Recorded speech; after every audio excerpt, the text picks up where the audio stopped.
Bueno, vamos arrancando un nuevo encuentro de la caverna, de este espacio de filosofía. Bienvenido, Marianito, me gusta, estabas atento. Entraste tan rápido porque estabas atento. Bienvenidos, bienvenidas todas. Un nuevo encuentro de la caverna. Una temática tan linda en un día tan emblemático también, ¿no? Como es hoy, este Día Internacional de los Trabajadoras y Trabajadoras. Sin duda hay mucho para conversar y mucho para tocar desde la filosofía política, ¿no? Buenas, ahí veo que saludan. Marce, querido, bienvenido. Vamos a sumar a Nachito, que ya vi que estamos escuchando mientras se siguen conectando, de La Caverna, un grupo, me encantó para que sea simultáneo, La Canción que Precisaba. Dejamos bajito mientras esperamos un poco. ¿Cómo estás? ¿Cómo va, Uri? Feliz día. Señor sindicalista, qué lindo de hoy marchando. La pasamos muy bien, sí, la pasamos muy bien. Estoy Te tratando juro de que acomodar. bajando esto, así ya empezamos. ¿Vale? La, la canción que precisaba, por si alguien la quiere escuchar, un lindo carnavalito. Vos, Nachito, sabés que hoy, cuando vos me mandaste esa foto de vos en la manifestación con la bandera de Hades, me pasó esa cuestión de, qué ganas de haber podido estar ahí. Te juro que me quedó eso. La pasamos muy bien, sí, la pasamos muy bien. En el interior, digo, fue un 1 de mayo muy singular, pero bueno, pudimos armar todo. Así que bueno, la verdad que sí, sí. Con la barra de FENAP estuvimos muy afines a todo eso y laburándolo desde ahí también. La verdad que sí, fue súper emotivo. Estuviste dando, y eso no es menor, alguna que otra entrevista también por allá, en una radio. No, Sí, pero lo digo que es interesante también esa cuestión de cómo llegamos a este 1 de mayo, toda la previa y todo lo que fue, lo que vos decías, un 1 de mayo tan especial. Bueno, ni más ni menos que mira, se sumó Oscar Aguirre, otro del palo, otra cosa. que un 1 de mayo con todo lo que eso implica, con todo lo que eso convoca, y bueno, en medio de esta pandemia que sabemos que nos tiene así, confinados, alejados, y bueno, había posibilidades de asistir y había también en varios casos la no posibilidad de asistir, como en mi caso. Sí. Bueno, todo eso tiene, ¿no, Nachito? Tiene mucho que ver y yo creo que también es muy acertado. Estoy en cuestiones técnicas, a ver, ahí está. No encontraba cómo poner esto. Sí, tiene mucho que ver también, sobre todo con el hecho bueno, del tema de hoy, de pensar la política y lo que es la filosofía política en una situación como esta de emergencia, lo que implican las estructuras del Estado, lo que implican las relaciones sociales en eso, y lo que implica un acto que conmemora justamente el nacimiento de los mártires de Chicago. El 1 de mayo lo entendemos como uno de los pocos feriados mundiales que tenemos en ese sentido, y había que vivirlo desde un lugar muy singular, porque hay medidas sanitarias que estaban establecidas, no podemos juntarnos, no podemos hacer actos como hacemos habitualmente. Entonces se instrumentaron estas marchas, estas caravanas en realidad, que estuvieron súper interesantes. Tuvimos una situación con una entrevista en radio que fue muy particular. Pero los comentarios fueron mejor todavía, Oscarito, que las fotos. Pero bueno, la verdad que sí. Y también es interesante analizar políticamente lo que pasó en relación a los medios de comunicación con lo que habitualmente se hace en la cadena nacional. Me parece que hay pila de cosas para dialogar desde ese lado y para analizar filosóficamente desde ese lugar. Entonces, me parece que eso está muy bien.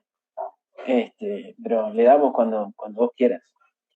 Es muy Vamos, gracioso podernos encontrar acá con los estudiantes, que en realidad tenemos como un juego también por eso, grupo de WhatsApp y estos momentos que tenemos de virtualidad.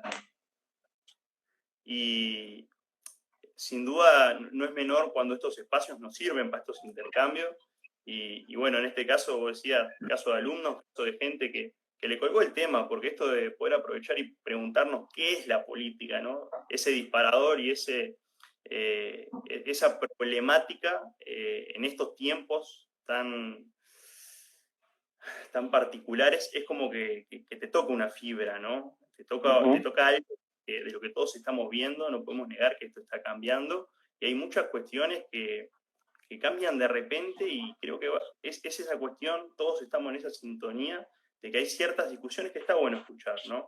Que capaz Sí. que si antes la política no me colgaba tanto, no me sentía como muy parte de eso, hoy es como que por un lado o por otro está mucho más, está volviendo mucho a lo cotidiano en ese sentido, perdón, en ese sentido, ¿no?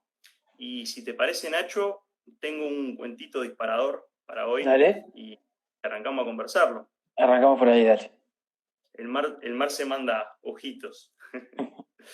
El cuento se llama El origen del mundo y dice, hacía pocos años que había terminado la guerra de España y la cruz y la espada reinaban sobre las ruinas de la República.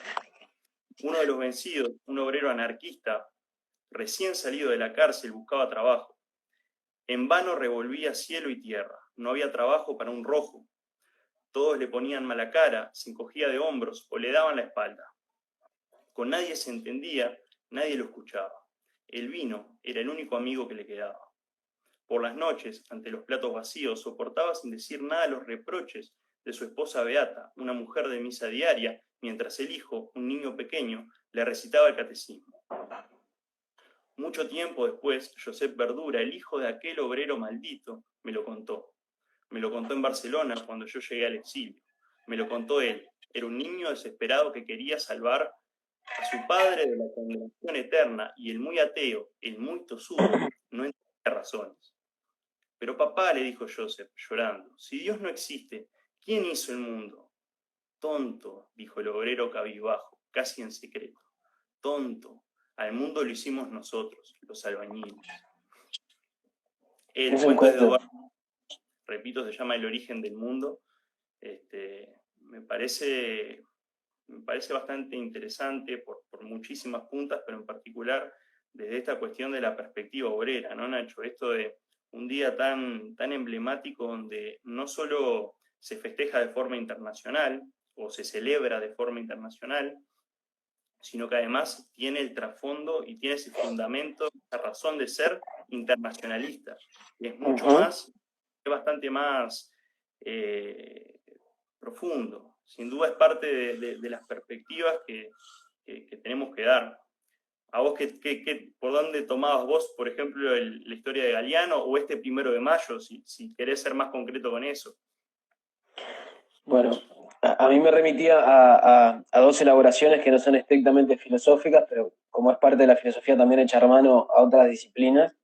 A mí se me venía la canción de las hormiguitas de Daniel Biglietti y un poemita bien breve de Bertolt Brecht, carta, carta no, no me acuerdo cómo es, vamos a ponerle carta, pero no es carta, es carta de un obrero que lee, este, que viene muy por ahí, ¿no? Es el texto arranca, yo te había mandado hace un ratito con un trabajo de Frank River ahí por detrás, que arranca diciendo, bueno, ¿quién construyó Tebas?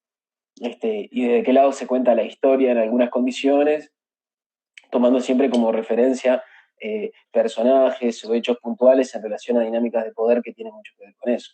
Pero por detrás de todas las gestas que estamos acostumbrados hay evidentemente un montón de gente sosteniendo estas cuestiones. En esa relación me parece que pensar en los y las trabajadoras en ese sentido, sosteniendo muchas veces el mostrador, es sumamente interesante. Sobre todo cuando nos encontramos en unas condiciones y en relaciones de medidas de gobierno también establecidas, en donde la situación de emergencia nos implica que ha habido una reducción, por lo menos, o un enlentecimiento de situaciones económicas y los desarrollos comerciales, pensar que la economía también se abastece y se sostiene porque los trabajadores y las trabajadoras son quienes, a través de su trabajo y cobrando un salario, invierten también en el proceso del mercado interno. Es decir, nosotros sostenemos un montón de cuestiones porque tenemos nuestro salario, lo que entendemos como nuestro dinero, que en principio en un primer momento era sal, por eso el nombre de salario, y podemos invertirlo. Es decir, la clase trabajadora, como se define, y ahí ya estamos utilizando una terminología pronta de un modelo y de un paradigma ideológico y teórico, es fundamental y ha estado todo el tiempo. Yo creo que un poco en el análisis que vamos a hacer hoy, eso tiene que ver algo, ¿no? Hay algunas cuestiones, sobre todo porque la visión que tenemos al día de hoy de lo que es un trabajador, una trabajadora, ha ido evolucionando a lo largo de la historia. y en primera instancia, cuando hablamos de lo político, la política quizás no aparecen como eje central, sino aparece la noción de la ciudadanía o de los habitantes de una polis en ese sentido, y después empezamos a hacer como ciertas estratificaciones o ciertas definiciones y categorías para podernos identificar, siempre en relación, y a mí me toca hablar, estos espacios los puedo aprovechar para hablar de los lugares donde yo me paro, en realidad yo siempre digo que no, se sabe del lado de la cama que duermo, no es mucha novedad eso. Entonces, me parece que tiene mucho que ver con lo que implica la acumulación de capital y las relaciones en ese sentido. Pero te la dejo Y tuya para que vos manejes lo que vos quieras. hay varias cuestiones, muchísimas cuestiones que se disparan, sobre todo por lo que vos traías, que ya en sí valdría mucho la pena, valdría una hora entera meterse solo en ese tema, que es, bueno, cómo estos últimos días tenemos, por ejemplo, esto de la ley de urgente consideración, ¿no? Arriba del tapón, que bueno, ya desde la ley en sí a lo que plantea los artículos polémicos, por lo menos, nefastos en varios sentidos, todo eso ya daría una hora, sin duda. Pero Con Oscarito Aguirre venimos de 2 horas de conversa sobre ese tema, trabajando hoy mismo. incluso, claro, porque aparte lo primero que se me viene a la mente es, o sea, conversando contigo, ¿no? Estamos hablando de dos profesores de filosofía, claro, también esta cuestión de la educación en el medio, que creo que estamos en ese palo y a la vez en las distintas ramas toca de la misma manera a los que están, a los actores inmersos en esos sectores. Sin duda es un momento donde la discusión se está tensando y se va a tensar mucho más a partir de este estado de crisis aguda que está viviendo varios de los espacios del Estado, varios de los espacios que en definitiva componen lo que nosotros llamamos o entendemos como el marco, las reglas del juego, ¿no? Las instituciones sobre lo que llamamos democracia se sustenta cotidianamente, ¿no? Bien, sí. Entonces, en tiempos, creo, Nacho, donde el mundo está en crisis, cuando se tiene que plantear este tipo de cuestiones, cuando tiene que mirarse a sí mismo en sus propias contradicciones, ¿no? Está en un momento, lo veo como con mucha duda, con mucha incertidumbre, en el sentido de cuán catastrófico va a ser todo esto. Es como una pregunta que, bueno, no, lo hemos conversado contigo. Uno lee, por ejemplo, Sopa de Wuhan o varios materiales que han surgido estos tiempos de pensadores reconocidos, otros no tanto, pero muy interesante en el análisis, y hay como un hilo conductor, ¿no? Que uno va encontrando entre toda esa diversidad de miradas, y es que estamos en un momento caótico, o por lo menos, por decirlo así, de reajuste. Esto se está reorganizando. Hay que ver para dónde, hay que ver qué pasa, pero que esto está cambiando bruscamente. Cuando digo esto, repito, todo lo que entendemos por reglas del juego y en definitiva lo que encarna, hace carne la política más formal, por decirlo así, desde los espacios partidarios, desde los espacios institucionales, que en definitiva, repito, es lo que después se va a entender o se va a llamar como concepto de democracia. Bueno, en tiempos donde eso está en crisis, son los claroscuros que tanto cita Gramsci, ¿no? O que tanto se asocia a Gramsci, que por un lado siempre es esperanzador el cambio y eso no es menor, esa esperanza hay que mantenerla, pero por otro lado tampoco hay que negar cierto pesimismo racional y necesario a la hora de decir, bueno, qué es lo que se viene, y para sobre todo tomar conciencia de dónde estamos parados, cómo estamos parados, y cómo vamos a hacer para afrontar las dificultades que se vienen. Eso creo que es una de las ventajas, una de las cosas más lindas que tiene este Día Internacional de los Trabajadores y las Trabajadoras, es decir, este acontecimiento que se comparte, ¿no? Esto de tomar particularmente el caso de los mártires de Chicago, esos obreros anarquistas, ¿no? Esa raíz anarquista de pensamiento, cómo su ejecución nos vale para, bueno, tomar un momento y pensar, pero no solo pensar, también dimensionar, o al menos intentar dimensionar de la mejor forma posible desde la perspectiva obrera que vos decías, cómo un mundo que tenga en cuenta mayor solidaridad, mayor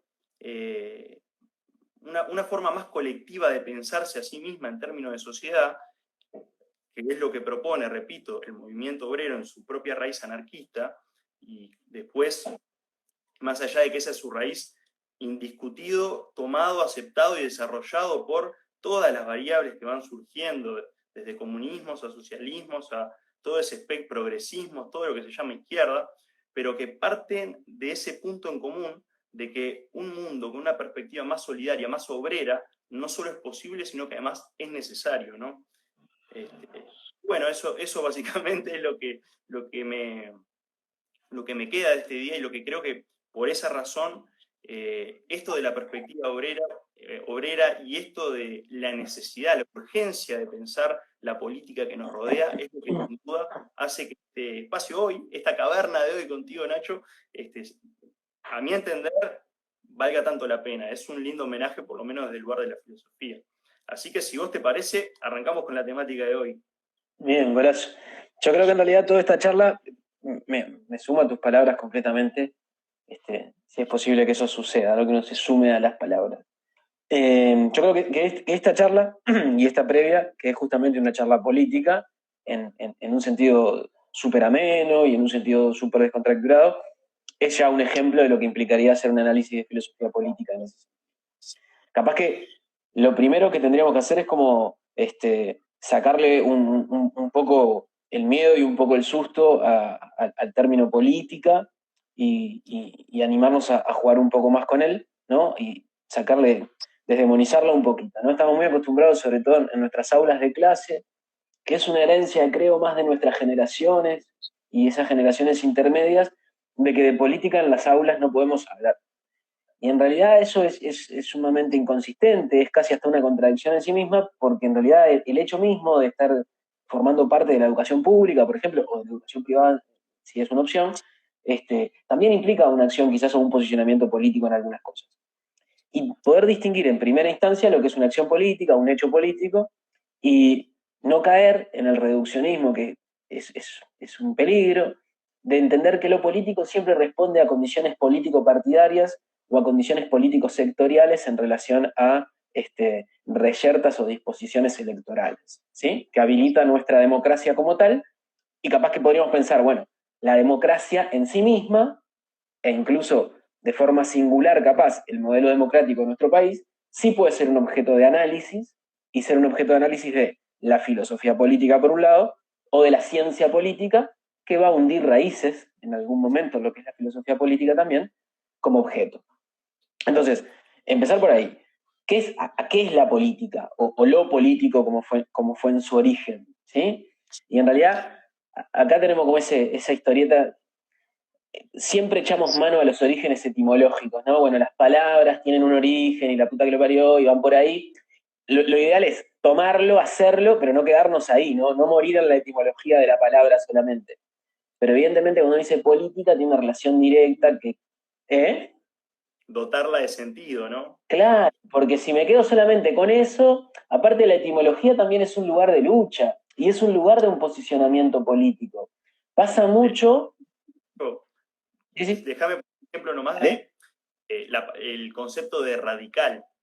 Radical fue totalmente desplazado de lo que en su origen mismo decía, para pasar a ser algo ridiculizado, ¿no? Se hace una caricatura del concepto, se asocia que eso es el concepto, y aunque eso no es lo que significaba, parte a ser lo que se cree. Sí, bueno, sucede con la lucha eterna que yo tengo históricamente con la palabra alumno o alumna, en realidad. El alumno es aquel alumni, aquel que no tiene luz y que viene a nuestras clases para que lo iluminemos, para mí es espantoso, es horrible, es como que dejar al botija o a la botija vacío ahí, vacía, que no tiene nada que ver. Pero eso es un posicionamiento político y también es un posicionamiento de sentido. Ahora, alumno también hunde bases etimológicamente en la palabra alimento, después desde el latín. Y es muy interesante capaz empezarlo a tomar de ese lado. O sería preferible capaz pensar en estudiantes. Pero también hay una visión política, en un modelo educativo, en una disposición de actores en lo social que tiene que ver con eso. Entonces, si vamos, nos fuimos ahí un poco los dos, pero vamos a cerrar ese paréntesis Si vamos a política como tal, evidentemente tiene una relación como gran cantidad de otras palabras que hunde bases en el griego y tiene que ver con polis en tanto ciudad-estado. ¿Sí? El ordenamiento que tenían en esa época, en la Grecia clásica sobre todo, que tiene una consideración interesante porque el término como que se acuña un poco ahí, y la política o lo político, era politiqué en algún momento para ellos, o politicum, tenía como distintos usos. Político, así como tal, refería a todo lo concerniente a aquella gente que se encontraba dentro de la polis. Eso era lo político. El ico ese al final, el sufijo, hacía eso, esa referencia. Y después estaba tipo politiqué, que era la otra forma que tenían, que hacía ya referencia a una especie de técnica. El politiqué hunde bases en la tecné, que es ese otro término que refiere como una técnica, un saber, que a veces se vinculaba al término arte para nosotros, y era justamente como... ¿no? ¿Eh? Un hacer virtuoso, ese era el concepto de trasfondo de la tecné. Ahí va.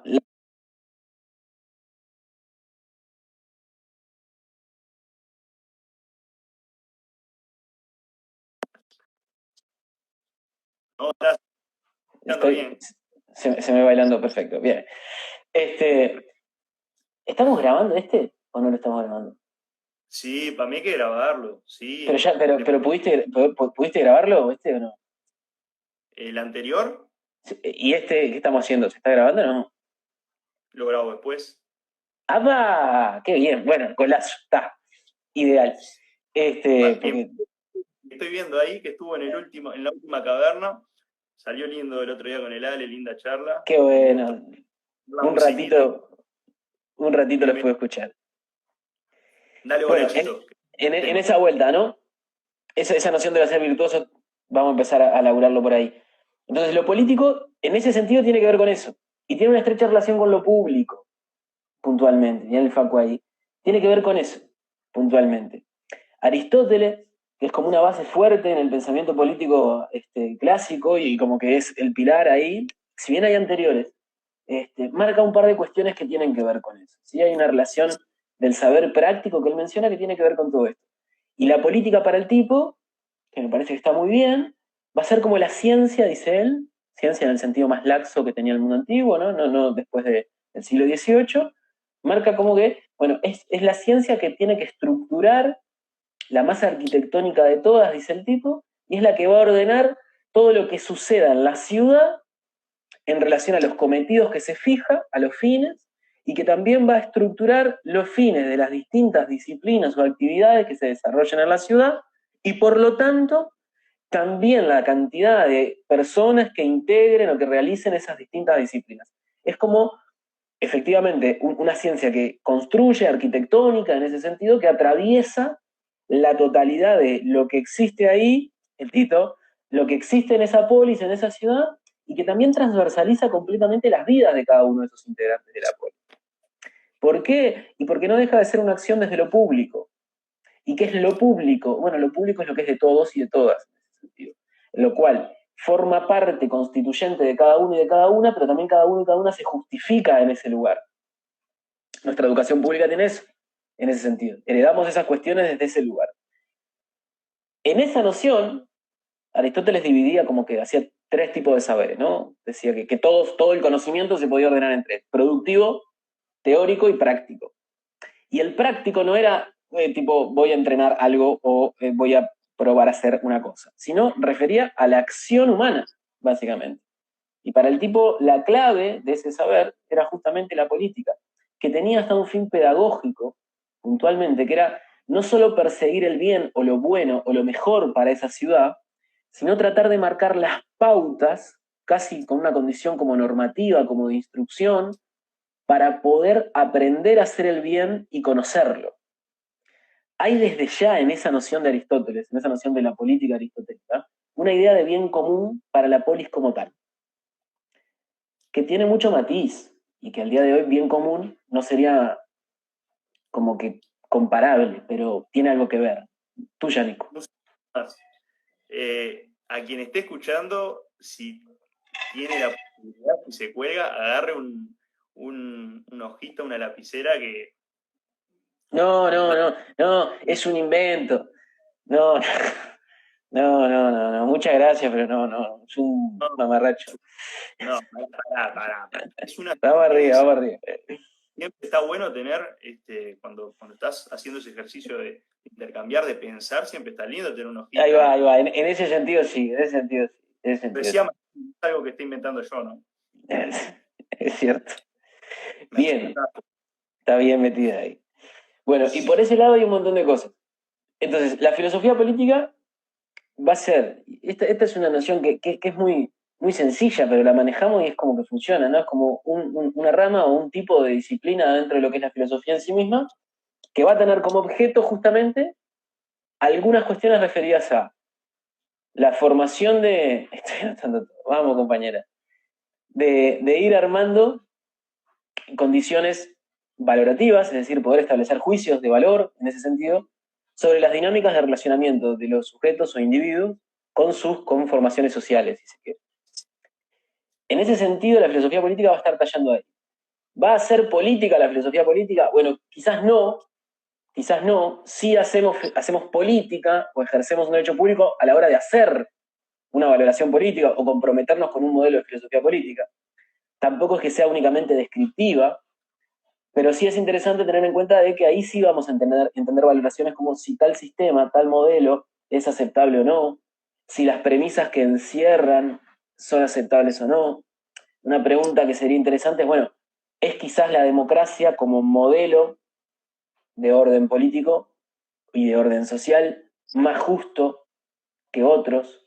¿O es el mejor modelo existente? Y en realidad cuando arrancamos con esa pregunta tipo super macro, empieza como un desglose evidentemente de un montón de cosas más, que tiene que hundir evidentemente bases en algún momento casi hasta en una condición antropológica, porque lo político y la política refiere a lo humano. Entonces no podríamos nunca pensar por fuera y quedarnos solamente en la chiquita, que a mí es como una puñalada cuando la escucho y dice a mí la política no me interesa. Bueno, mijo, aunque no le interese, la política anda alrededor suyo y le está determinando hasta lo que come, cómo se viste, qué mira en la tele y qué elige para dormirse o no dormirse. Porque está tan impregnada de todo y anda tan en la vuelta, no negativamente, pero en realidad estamos llenos de esas cosas. Cuando elegimos, no, es Juaco. No, Juaco, no, tenés falta. este, cuando hacemos esa condición de la política, del análisis desde ese lugar, tenemos que sentarnos en eso, darnos cuenta desde ahí. Yo abrí un poquito la puerta ahí, Nico, de una cuestión media historiográfica, enganchate vos y yo te sigo. No, viene bárbaro y me quedé con dos cosas para enganchar. Primero, cuando vos lo asociabas a la educación y toda esta cuestión, ¿no?, que viene por el lado bueno, hoy, cuando hacemos ese ejercicio que vemos hoy, en el año en el que estamos, nosotros mismos, cuando queremos interpretar, por ejemplo, qué educación tenemos, nos vamos a encontrar con que tenemos el desafío de ir hasta la época de la modernidad para poder encontrar de dónde viene o cuál es Sí, ¿no?, la perspectiva que impera sobre todo. ¿Qué es lo que le da razón de ser? Bueno, vos decías el caso del alumno, y es que quedó inmaculado, como varias cuestiones de la infraestructura de la educación de esa época, quedó inmaculado esa cuestión asociada al saber, a cierto tipo de saber, al saber entendido desde el saber en sí mismo, ¿no?, de esa racionalidad y ese idealismo que hablábamos la otra vuelta con Onfri, con esto de la historia oficial de la filosofía. Aparece todo un relato que, repito, si lo vemos de la educación, encontramos que viene de la modernidad, y justamente la política que tenemos hoy, no, y esto es importantísimo entenderlo, no la que queremos, no por la que peleamos, no la que soñamos, no la que entendemos mejor, nada de eso. Todo eso para afuera, eso es moralidad en este caso, que es lo que es el punto que quiero señalar. La modernidad viene con esa idea de la técnica, esa idea de algo desarrollado, ¿no?, sobre sí mismo, como va a ser el caso de la política. La racionalidad, la perspectiva utilitarista, ¿no?, esto de buscar la eficacia y esa racionalidad de Estado que varios cientistas políticos utilizan, que es un concepto que nos va a servir hoy, como toda esa forma de pensar y de entender la política, mismo hoy, cuando a nosotros nos toca pensar qué política tenemos que hacer ese ejercicio de entender que desde la modernidad no han habido grandes transformaciones en la forma de entender estos espacios, aunque sí, sin duda, se ha transformado muchísimo todo lo que tiene que ver con la técnica, la industria y las formas de relacionamiento. Esa es otra cuestión, pero repito, la base, el fundamento sobre lo que está erigido el edificio que entendemos por educación, viene de ahí, y eso lo quería enganchar con algo que habíamos conversado bastante, Nacho, en la previa, que era toda esta cuestión, ¿no? de a la hora de pensar la política, hay que hacer ese ejercicio también como para dimensionar y de cierta forma desmarcarse o reafirmarse, eso depende de cada uno, pero para entender dónde estamos parados, que es el relato de lo que se llama la lógica imperante, ¿no? Eso que está como establecido, lo que llamamos sentido común, lo que entendemos como normal. ¿Por qué las cosas entendemos como algo normal o no? ¿Por qué algo nos choca o lo aceptamos de forma más gradual o no? Bueno, vos lo decías, Nacho, hay un proceso de cultura, de educación, de concebir a partir de significados, ¿no? y significantes, que en este caso pueden ser conceptos, es decir, cómo nosotros entendemos las cosas, cómo las asociamos. Bueno, todo eso viene, repito, desde la modernidad, en gran medida desde lo que tenemos, y hay un autor que aparece ahí que a eso iba con que es lo que veníamos hablando contigo, Nacho, que es Maquiavelo, ¿no? Nicolás Maquiavelo. Un filósofo, un pensador que va a ser justamente el primer puntapié que vamos a encontrar, ¿no? En la idea de que la política tiene una técnica propia, ¿no? Es decir, cuando hablamos de política estamos hablando de algo, de un mundo en sí mismo. No estamos hablando de algo que nuestra moralidad o lo que entendemos mejor o peor necesariamente tenga que incidir a priori, ¿no? de antemano, sino que primero tengo que ver dónde estoy parado para poder después pensar qué voy a hacer. Esa es la forma de entender de Maquiavelo, que sin duda a Maquiavelo muchos creen que lo conocen, ¿no? Porque Maquiavelo es un pensador que está en la vuelta de varias cabezas, o sea, muchos pueden asociar a Maquiavelo con algo, pero pasa esa cuestión tan particular de que la asocian con algo que en realidad no es. Porque cuando uno dice Maquiavelo o uno dice maquiavélico, enseguida se lo asocia, por ejemplo, con alguien frío, con alguien calculador, insensible o despiadado, cuando ahí creo que aparece un elemento. Ahí Cristian puso la frase a la cual se le asocia directa, ¿no? El fin justifica los medios.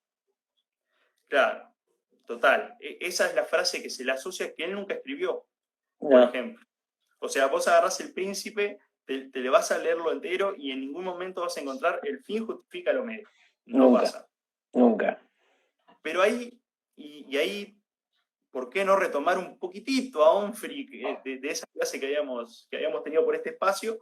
Que es esa cuestión de, bueno, de algún lado también vienen esa forma de entender las historias, esa forma de conectar las ideas, que en este caso, en el caso de Maquiavelo, viene directamente de, bueno, toda una tradición de poder eclesiástico, ¿no? asociado a la iglesia, que decía que la forma de Maquiavelo de ver las cosas claramente era una forma de corromper, porque la política tenía otra forma de entenderse. ¿Cuál era la forma en esa época? Y por eso también ubicamos a Maquiavelo dentro de ese giro renacentista, ¿no? Porque rompe con lo que estaba en la Edad Media y va hacia lo que es ese proceso histórico entendido como modernismo. Pero me colgué en qué estaba. Dije ese dato. Estabas haciendo una intro a Maquiavelo. Una intro a Maquiavelo. Y me acordé. Hay que entender que Maquiavelo lo que busca con El Príncipe, la obra del Príncipe, que es la más conocida, no plantear, y esto es importantísimo porque lo va a diferenciar de una tradición sobre todo asociada a Platón, que si se acuerdan, si estuvieron cuando cuando conversamos un poco de Onfray, decíamos que de Platón en adelante está esa cuestión del idealismo dando la pelea por meterse en la hegemonía, digamos, en capitalizar sobre todo el poder del pensamiento, y va a ganar por goleada, y hasta hoy hay muchas cosas que asociamos al pensamiento de Platón, que capaz que no sabemos que le dijo Platón, pero que como tenemos naturalizadas las cosas, tiene mucho que ver. Y Nicolás Maquiavelo, bueno, repito, que en la época sirvió caricaturizarlo, y con eso fue lo que lamentablemente nos quedamos. Lo que buscaba era hacer entender es que una cosa es la política que tenemos y otra es la que queremos. El Príncipe, como la filosofía política más importante, digamos, de esa época, era como algo bastante, un género literario común. Se hacían muchos tratados donde se le recomendaba a los príncipes, a los gobernantes, cómo hacer para gobernar bien. Y claro, la mayoría de la gente, la mayoría de esos pensadores que se basaban en eso, pensaban todo el tiempo cómo ser más fiel a Dios. Esa era como la cuestión del trasfondo. Maquiavelo va a decir, esto no es lo que tenemos que estar discutiendo. Lo que tenemos que estar discutiendo es cómo vamos a hacer para hacernos cargo del Estado y además mantenernos porque lo estamos haciendo bien, ¿no? Es esa cuestión de describe ese mundo que encuentra, ese mundo que va encontrando a partir de observar a la política en cómo funciona, repito, no como quiero que funcione o como no quiero que funcione, sino cómo efectivamente veo que funciona, y a partir de eso hacer toda una serie de recomendaciones al príncipe, que vos hablabas de Aristóteles, Nacho, hace un ratito, y claro, está totalmente asociado, porque Aristóteles va a tener muy presente esa cuestión de la virtud, que en los griegos es un concepto que está totalmente asociado, pero en el caso de Aristóteles, toda virtud, todo lo que nos hace buenos, gira en torno de ese punto medio que nos permite ser equilibrados, y entre un extremo y el otro nos permite ir danzando, saltando de uno a otro, ¿no? Y manteniendo un cierto equilibrio. Esa forma de pensar viene en Aristóteles, es la lógica aristotélica. Es la que va a tomar Maquiavelo para plantearse, bueno, entonces, repito, no qué política quiero primero, sino con cuál me encuentro, para desde ahí poder pensar. Vale la aclaración porque creo que no mucha gente lo sabe, y con esto cierro la introducción de Maquiavelo.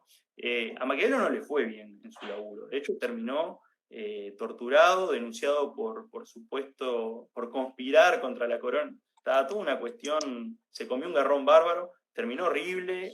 No es que fue el príncipe político que se escribe en ese libro, ¿no? Pero bueno, sin duda es un pensador que, repito, como sienta las bases de este ejercicio de pensar a la política como algo propio, nos da a nosotros, desde este lugar de filosofía política, mucha tela para cortar, ¿no, Nachito? Y ahí te paso un poco. Sí, y ahí viene Cristian ahí. Sí, la definición de virtud ética que mandaste ahí, Nico, punto medio entre dos extremos determinado por la recta razón, donde están esos dos lugares, ¿no? Los dos viciosos, un más y un menos, pero la razón determinaría según cómo actuar en la condición. Ahí se desarrollaría la virtud a la hora de actuar, decía Cristo. Sí, Maquiavelo nace, si yo no le erro, en el 1469, por ahí, casi seguro. Es bien ese periodo de renacimiento en el cual después cae la modernidad con todo y cada vez a más. Para mí es uno de los pensadores más importantes que ha dado la historia en un montón de cuestiones, y creo que muchos actores políticos nuestros, muchos representantes políticos y representantes de gobierno deberían leer a Maquiavelo nuevamente, si no lo han leído, y si no, deberían leerlo por primera vez. Es fundamental conocer ese texto que se llama El Príncipe, que es básicamente un manual de acción política, un manual de gobierno, es básicamente un manual de eso. Entonces, en esas cuestiones es interesante pensarlo. Maquiavelo es el padre de la ciencia política, ¿sí? Ahí ya estamos hablándolo con una perspectiva distinta, ¿no? Arma esa condición y esa disciplina. Y no es menor ahí detenernos un cachito en esa noción de ciencia política, porque el enfoque y el análisis que va a hacer Maquiavelo de esas cuestiones va a ser distinto a lo que venía haciendo anteriormente el desempeño filosófico, por ejemplo. Vos mencionabas a Platón. Nosotros, si volvemos a esa condición histórica o esa línea de tiempo, suele decirse que cuando aparece Sócrates, la filosofía pega un giro, el giro antropológico, donde empieza a centrarse sobre los problemas de lo humano de otra manera. Platón desarrolla un texto, La República o Res Pública, en ese sentido, que es casi el diseño de un estado o de una ciudad utópica en ese sentido, por lo tanto a veces se lo ubica en el análisis de la ciencia política como uno de los utopistas, porque desarrolla toda esa construcción en algún sentido, ¿no? Sería posible esto así, siempre en la búsqueda de una ciudad perfecta, como eje la justicia, en ese sentido. Él tuvo como un intento de llevarla adelante, que lo habíamos mencionado la otra vez, eso no prolifera, pero había un programa como de condición de creación de un Estado. Pero cuando hablamos de Maquiavelo, puntualmente, Platón, después Aristóteles, mucha gente más, pero cuando hablamos de Maquiavelo puntualmente, ya tenemos como una noción de Estado instalada, puntualmente. Y hay algo que no es menor. Las palabras Estado, estatua, instalado y estúpido, por ejemplo, tienen como una relación directa entre ese EST o ST. Entonces eso es interesante analizarlo y jugar un poco también con las palabras. Es como todo aquello que queda fijo o fijado, o permanece, o estático. Esto no quiere decir que el estúpido no pueda dejar de serlo, pero mientras es estúpido es como que está ahí, no se mueve de esa condición. En ese sentido de ciencia política, como decíamos antes, Maquiavelo tiene dos cosas claras. Primero, hay un objeto a estudiar, hay una cosa a estudiar, que el Estado, puntualmente. Y el Estado en una relación bien clara con vinculación al poder y al tipo de gobierno que se puede ejercer. Maquiavelo tiene una serie de máximas bien claras. ¿Cómo puedo obtener el poder? ¿Cómo no perderlo? Es decir, cómo mantenerlo y cómo acrecentarlo. Clarito. Y no hay mucha vuelta. Y el tipo es bien concreto y bien claro y pretende en ese libro, El Príncipe, dar como una serie de instrucciones a aquellos príncipes o gobernantes de ese momento para ordenar un poco el boliche y decir, bueno, mirá, si vos te haces con el poder del Estado, la forma tiene que ser esta. Ahora, si tiene un objeto de estudio, evidentemente hay un proceso metodológico para que él pueda llegar a ese desarrollo. ¿Cómo llega a ese modelo de desarrollo? Experiencias previas, puntualmente. Ha habido tales experiencias en relaciones de gobierno, de conquista y de estructuración de estados y de imperios, y el tipo sistematiza esas cuestiones y saca algunas líneas o pautas generales para eso. Ahora que veía ahí en la barra de algún estudiante que veía a Bada y al Juan en esa vuelta, nosotros trabajamos Maquiavelo, por ejemplo, con algo que yo sé que a vos te gusta mucho, que era Game of Thrones, que era con la serie Juego de Tronos. Y pensar, bueno, ¿cómo podemos hacer para hacer un análisis político desde la óptica de Maquiavelo si tenemos que pensar en esa serie que había en Game of Thrones, cuál de estos personajes que aparecían parecía cumplir mejor las condiciones, es decir, cuál había leído mejor el príncipe, por ejemplo, para convertirse en gobernante.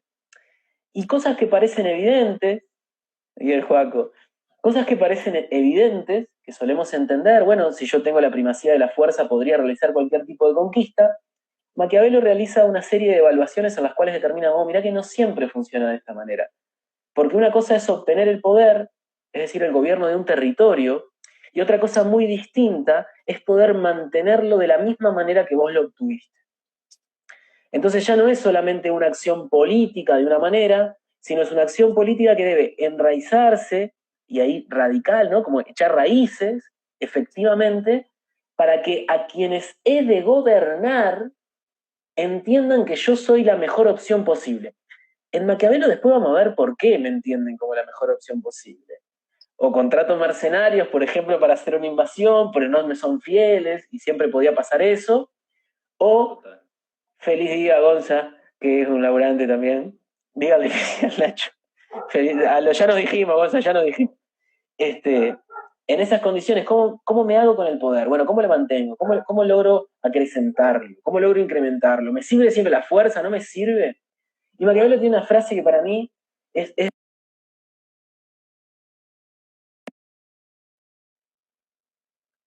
la ruedita. Sigo acá, no sigo acá, sigo acá. Bien. Decía que Maquiavelo tiene una de las mejores frases, de las que más he aprendido y las que más me has enseñado en los foros de militancia sindical, político partidaria, no sé cuánto, que es la astucia de la zorra y la fuerza del león. Maquiavelo tenía claro que en algunos momentos, claro, había que ir con todo, pero que en otros no es momento. Y hay que replegarse un poquito. Y a mí siempre me hizo acordar, que vos lo has traído también, a la noción del valiente o a la valentía como virtud ética, es decir, como desarrollo perfecto de la acción en Aristóteles. Que Aristóteles a veces decía, el valiente no siempre hace frente, el valiente a veces huye, porque el valiente evalúa las condiciones de contexto que tiene para ejercer su acción. Y si a veces la valentía implica que yo pierda la vida tontamente, no por una cuestión de honor, sino por una estupidez, ahí no soy valiente en ese sentido. No me sirve hacer cualquier acción imbuido en una máxima, como una idea moral, el honor, bueno, pero el honor también tiene otro viaje en eso. Es Sí, si, honroso también el que va para atrás. si hacemos la analogía de Game of Thrones, hablaríamos de que en ese caso que estás describiendo ahí, ese ideal ético sería Ned Stark, que así le va también, ¿no? Claro, o Jon Snow, ¿no? Juan Nieve, que es buenazo casi todo el tiempo, y vos lo mirás y decís, pero este tipo no tiene un acto heroico, es tan bueno, es tan buen héroe consumado, que nunca se arriesga, nunca va un paso más. Y te aparecen otras fichas. Y en ahora que vos dijiste esto, hay una frase en Game of Thrones que es clave, que es cuando Tyrion Lannister le dice a Daenerys Targaryen, en un momento que van a realizar una invasión, dice, vos, pues yo tengo dragones, voy y rompo todo. Y el loco le dice bien clarito junto a Varys, dice, y cuando rompas todo, ¿a quién vas a gobernar? Si ya rompiste todo y no te queda nada, no hay gobierno posible, no hay voluntad posible. Por lo tanto, mostrar que eso es el mejor proyecto de opción política y de gobierno, tiene que estar siempre en consonancia con que eso va a ser aplicado a un grupo de gente y a la mayor cantidad posible. Arrasar a todos los que no son de los tuyos te deja sin gente. Y capaz que nosotros tenemos un contexto interesante de reyerta política social al día de hoy en nuestro país para pensarlo así, en esas condiciones. Arrasar no sirve nunca. Maquiavelo tiene un montón de cosas más, hay muchísimas cosas escritas desde Maquiavelo. Hay un montón de cuestiones de análisis político en eso, sobre todo cómo debe estructurarse esas relaciones, cómo son las relaciones incluso entre estados. Es un gran manual. Yo creo que tendríamos que hacer un día uno solo dedicado a Maquiavelo, al Príncipe o a las notas de Tito Livio que también tiene, porque se lo merece. Pero sin duda si tenemos que marcar, creo yo, como ciertos mojones, yo creo que, bueno, que Platón y Aristóteles tienen un mojón muy fuerte, que hay algunas otras estructuraciones en la Edad Media que también aparecen ahí. A mí a San Agustín algunas cosas me parece que están buenas que podrían meterse en esto, pero yo creo que Maquiavelo es como una clave. Maquiavelo es un parteaguas definitivo a la hora de entender la noción y el análisis de lo político. Tanto sea la cuestión de la filosofía como la ciencia política. Y esta pregunta que hace la Franche justamente, en ese sentido de la frivolidad, de que el maquiavélico es aquel que está dispuesto a llevar adelante cualquier tipo de medida para conseguir algún tipo de fin. Y es un tipo un manoseo, que es lo que vos decías, Nico. En El Príncipe no aparece nunca textual la frase que se le adjudica, que es el fin justifica los medios. Maquiavélico se suele asociar a aquel o aquella que está dispuesta a cualquier tipo de teje y maneje para conseguir lo suyo. Y Maquiavelo está lejos de eso, lejos en realidad. Tuya, Ahí, Nico, y es tuya toda ya. vamos arriba. Una aclaración nomás. Si nos llega a pasar que se nos corta el tiempo, seguimos un poquito más si querés en otro Dale, vivo, no hay dale. problema. Sí, sí, sí, dale. Gol. Y te iba a decir, si tomamos el ejemplo de Game of Thrones, repito, insisto, Dale. no, porque es un ejercicio este. Si asociaron Salado. a lo maquiavélico en algún momento con Joffrey, si el más maquiavélico de los sería Joffrey, le erraron. No era. No. La antítesis. En todo caso, hay que ver quién es el que verdaderamente, incluso cuando le favorece, medita esa cuestión de si es lo conveniente.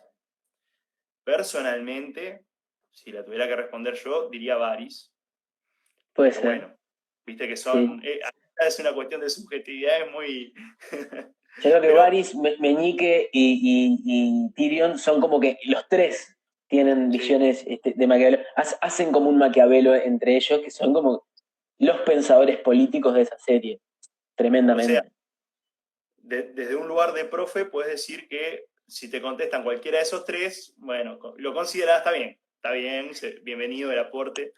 Yo creo que tenemos que delimitar previamente en qué temporada y qué serie, qué tipo de capítulo estamos hablando, porque hay algunos que tienen como momentos más ahí o más no. Hay impulsos pasionales que tiene Tyrion Lannister que me parecen brillantes, que tienen mucho que ver con eso. Déjame aclarar, porque así nos saco de Game of Thrones y volvemos a un espectro Dale, más. dale que viene bien. esta conversación ya sabemos que la vamos a seguir, pero es muy friki esto. Que para salir de ahí, pero para aclararlo, desde Game of Thrones a, bueno, lo que justamente se interpreta de la política, leyendo a Maquiavelo, uno se encuentra con otro autor fundamental de este sentido común político que nos rodea, que tenemos, que es el que nos abraza en nuestra cultura y nuestra educación, que es el caso de Hobbes. Hace un ratito vos, Nacho, decías, sobre todo a partir de la cuestión aristotélica, cómo se mezcla constantemente, o por lo menos si uno indaga, termina encontrando que la filosofía política está profundamente arraigada a la filosofía antropológica. ¿Qué es la filosofía antropológica? Es esa rama de la filosofía que se pregunta qué es el hombre. Y esto no es menor, porque del lugar que yo entiendo al hombre, la mujer, pero acá estamos hablando de humanidad en tanto especie, ¿no? Perfecto. Desde la forma que yo me respondo la pregunta ¿qué es la humanidad? Yo estoy dando un sentido, una naturaleza del hombre, de la mujer, repito, de la humanidad, que es lo que después me marca qué es lo que yo entiendo que es. Eso ya me condiciona un montón. Sí. Y en el caso de Hobbes, ¿por qué lo menciono? Porque es justamente el filósofo que va a estar detrás de la conformación del Estado. Nacho también aclaraba que cuando Maquiavelo piensa y describe cuál es la política que observa, él ya se encuentra con una estructura política, él ya se encuentra con ciertas reglas de juego, que lo que hace es describirlas, pero no las crea.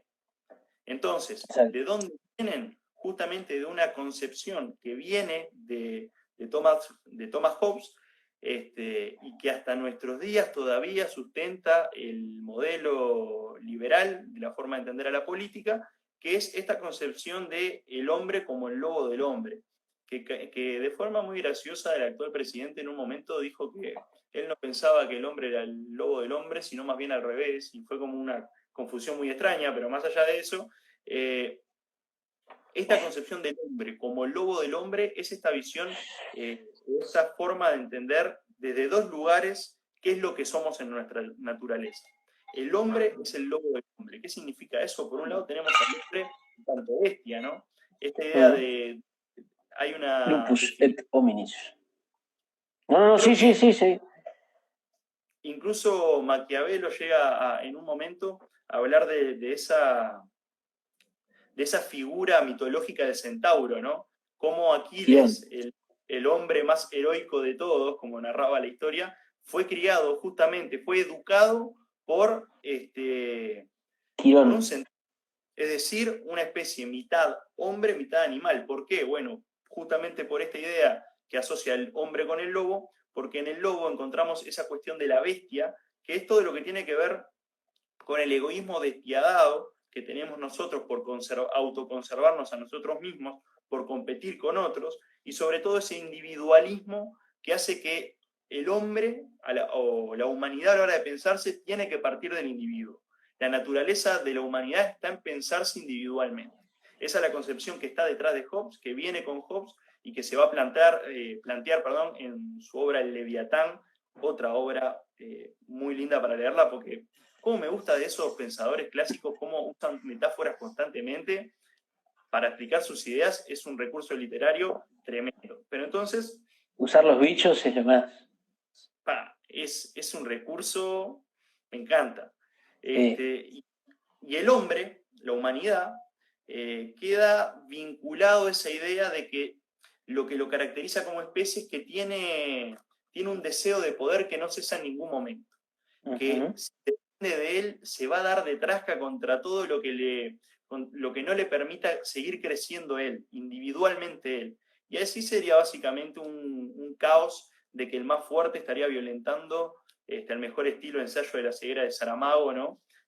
Donde los que se hacen de las armas y el poder, en ese sentido, terminan tomando todo lo que tienen a su alrededor como privilegios, y bueno, cometiendo un montón de atrocidades más. Pero entonces, esta idea del hombre como lobo del hombre que viene de Hobbes es la que va a permear en esa sociedad. Y de hecho, no es tan volado, porque todo pensamiento y todo pensador es hijo